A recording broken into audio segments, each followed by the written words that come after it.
Step aboard history at the USS Midway Museum in San Diego. This legendary aircraft carrier, the longest-serving of the 20th century, offers an immersive experience with over 60 exhibits and 30 restored aircraft. Explore the flight deck, visit the captain's bridge and listen to real pilot stories. A must-visit destination for history enthusiasts, aviation lovers and families, the museum showcases the legacy of American naval power. Stay tuned for an unforgettable 4K experience.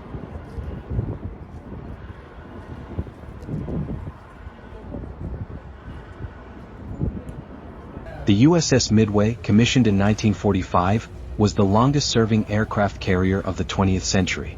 It played a key role in the Cold War, Vietnam War, and Operation Desert Storm. In Vietnam, its aircraft launched critical missions, and in 1975, it led Operation Frequent Wind, evacuating thousands from Saigon. During Desert Storm, it was the flagship of U.S. forces, showcasing naval power. Now a museum in San Diego, it preserves the legacy of American military success and innovation.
Yeah. You ever get that? Just one of them. Professor White. Okay.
2,500 people aboard. About 20% of those people, or over 1,000, are women. And they do all the jobs. Not like at home where they do all the jobs. I mean, I'm talking about at sea. They have various jobs they can do. Okay, this first space we're in right here, this is called Pri-Flight, the primary flight control. Much like a big tower at a civilian airport, it controls airplanes flying on and off the airport. Well, we are an airport, a floating airport.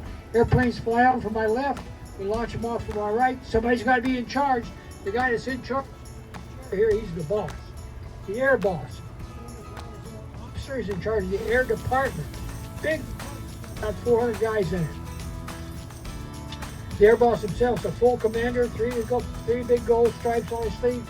He's been in the Navy over 20 years. He's had recent command of a tailhook squadron at sea.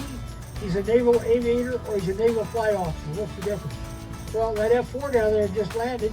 Got two guys in it. The guy in the front seat is steering, it's a naval aviator. The guy in the back seat operating the weapons system, naval flight officer. Either one of those guys can be air boss.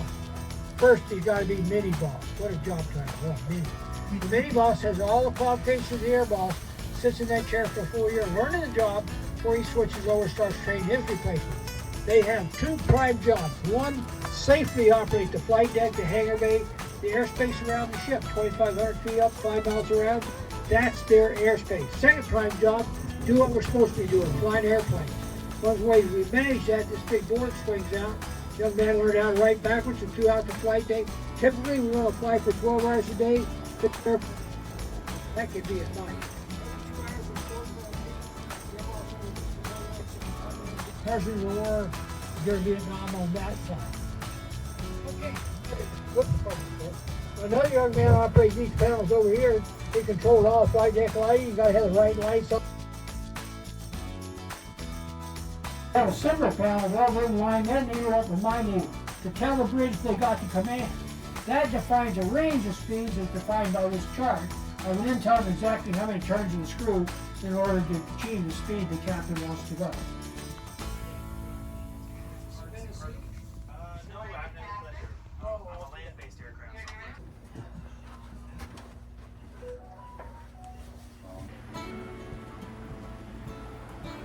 Well, thank you for being here. Thank you for being here. Your wealth of information. I'm sure the world. Sidewalks there. There is a like one comment. Clearly, I've never been there, but it feels like we're in the center now.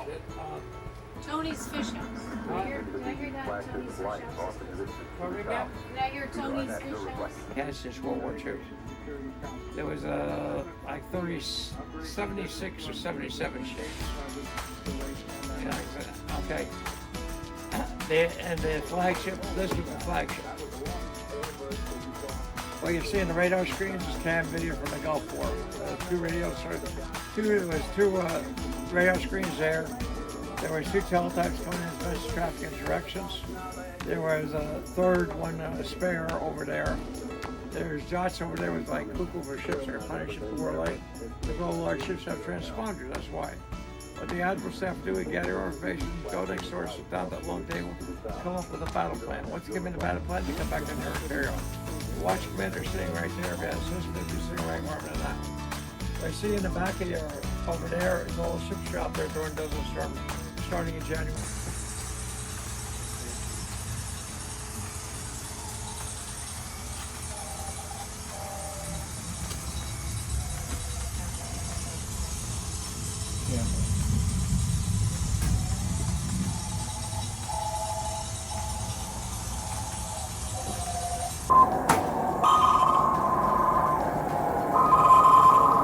Bom, bom.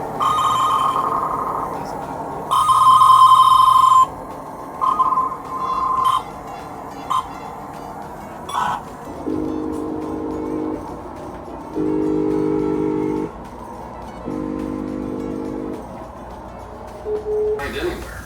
It's a humbling responsibility, one that I'll value for the rest of my life. Well, I'll have to finish my paperwork here. Flight ops are about to start. I hope you'll think about the extraordinary dedication of my crew as you continue your tour. They make Midway magic every day. Thanks for coming aboard.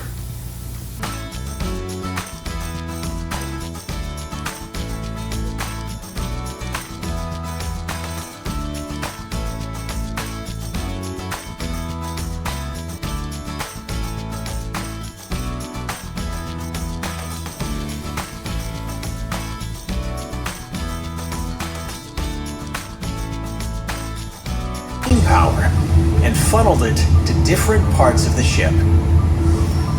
The most important use of steam on the Midway was actually to move the ship through the water. The crew used steam to power the engines that turned the ship's 4 giant propellers. Steam also powered the ship's catapult system. Without it, Midway couldn't launch their planes off the flight deck. Ships need electricity. Radar, radios, navigation systems, all of them powered by electricity created by steam. Cooking, laundry, taking a shower. Without these basics, life would be miserable.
If you enjoyed the video, please like, share, comment, and subscribe to Shutterbug in Norway for more amazing content.